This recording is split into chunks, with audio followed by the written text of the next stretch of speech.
Okay, so with the year coming to an end, this has to be the worst take of 2021. Roll the clip.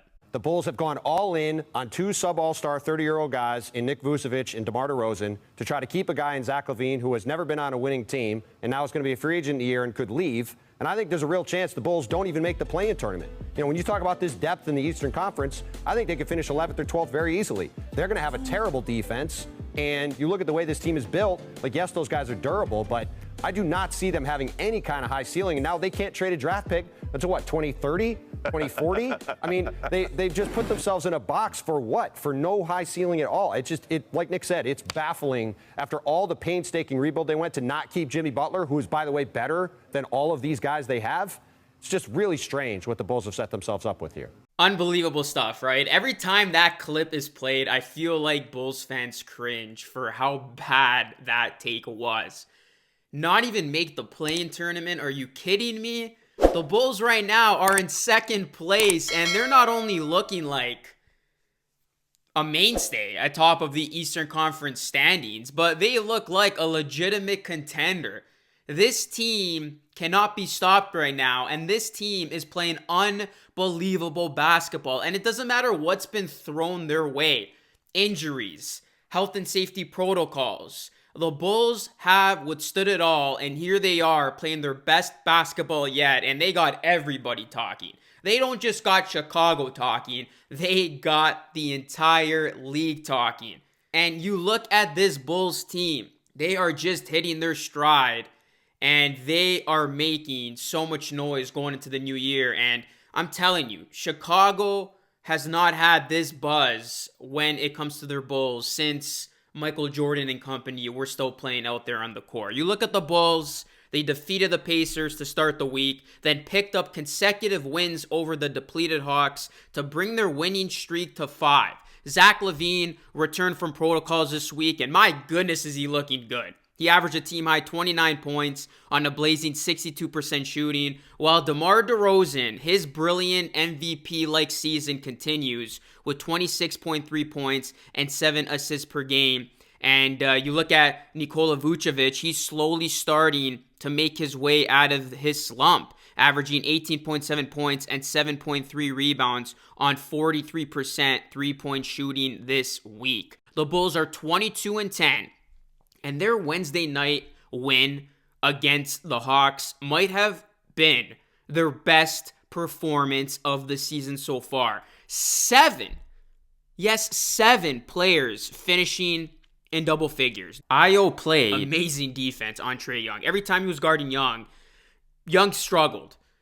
And that just goes into how good this Bulls team has been defensively overall. And I can't believe that clip that I showed to you at the start of this video actually said the Bulls were going to have a terrible defense. It has been the complete opposite of terrible.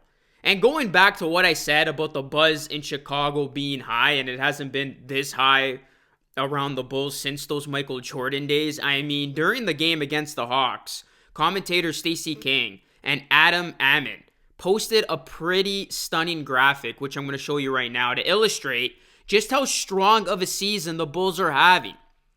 The graphic shows a comparison between the team's current Big Three and the trio of past seasons, which is the iconic Jordan, Pippen, and Dennis Rodman. This year, Zach LaVine, DeMar DeRozan, and Nikola Vucevic have become a force to be reckoned with. And as of late, these three have been especially good. A couple nights ago, LaVine, DeRozan, and Vucevic combined for a whopping 89 points, 26 rebounds, and 25 assists while knocking down 11 three-pointers. And Vucevic specifically, this is the guy who has really upped his game. I know he was getting a lot of slack early on that he needed to step it up and that he was struggling, but he has turned up the heat as of late. He is finally finding his footing and his groove, and he's retrieving back to all-star form. And he's looking like the Vucevic that the Bulls traded for, you know, that Vucevic in Orlando that was playing so well, and the reason why the Chicago Bulls, you know, made that big of a splash to bring him in. But this Bulls team, you talk about from top to bottom, they have what it takes to beat anybody in the NBA, and they're fun to watch. I tell you guys, they're fun to watch. I've been able to watch a couple of their games this season, and every time I see them play, they They just play such a good brand of basketball. Everybody knows their role, from the bench pieces to the starters. And then when push comes to shove, what makes this team so dangerous is the fact that they have closers. And having closers is such a big thing to have on your team. And that is what's going to ice a lot of these games. Like, that separates the winners from the losers, when you can close the deal and take care of business in closely contested games, because the Bulls aren't going to blow out all their opponents. I mean, the Bulls have looked very good this season, and they have gone on to blow out many opponents. But when they play in those close games, they have proven to win those games too. So the Bulls can win in every single way. It does not matter. And they got two closers in particular who they can count on. You got Zach LaVine, who is one of the top fourth point scorers in the league. And then you got DeMar DeRozan, who is one of the top, if not the very best, fourth quarter scorer this season. I think he's only trailing like Jason Tatum for most points in the fourth quarter. DeRozan is a bucket getter, and his mid-range, man, I'm not comparing him to Michael Jordan, but all I'm going to say is this. He looks as good as Jordan on some of those mid-range J's that he's been hitting this season. Like, the dude is automatic in the mid-range. The mid-range game has been a lost art of the NBA because everybody just likes to chuck up threes, and they don't like to, step into the line to take a two. But DeRozan, he's the master of that. He is automatic, man, when he is in the zone. So you talk about the Bulls having closers.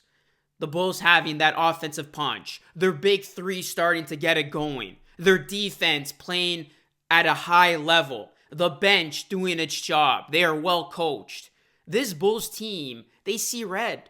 They don't fear anybody. And what's going to be interesting to see is what this team can do in the playoffs, because they definitely are making the playoffs. To hell to the guy who said they're not even going to get into the play-in. This Bulls team is playoff bound. And we are going to see how they look come playoff time.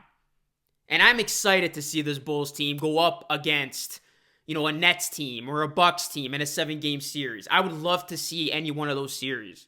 Because you talk about a team that could give those teams that I just mentioned a run for their money. Chicago has to be that team you talk about. I like Miami as well. And they've been, turning it up a notch too. But Chicago is that team that I am interested to see what they do in the postseason, because I think they have what it takes to make a surprise run. So Chicago fans, I know it's been a while when it comes to this Bulls team. Enjoy every minute of it, because I think this team is destined for a big 2022. What have your thoughts been of the Bulls so far, guys? Do you think this team is legitimate when it comes to title contention or being a big threat in the playoffs? Let me know your comments down below. Drop a like on the video.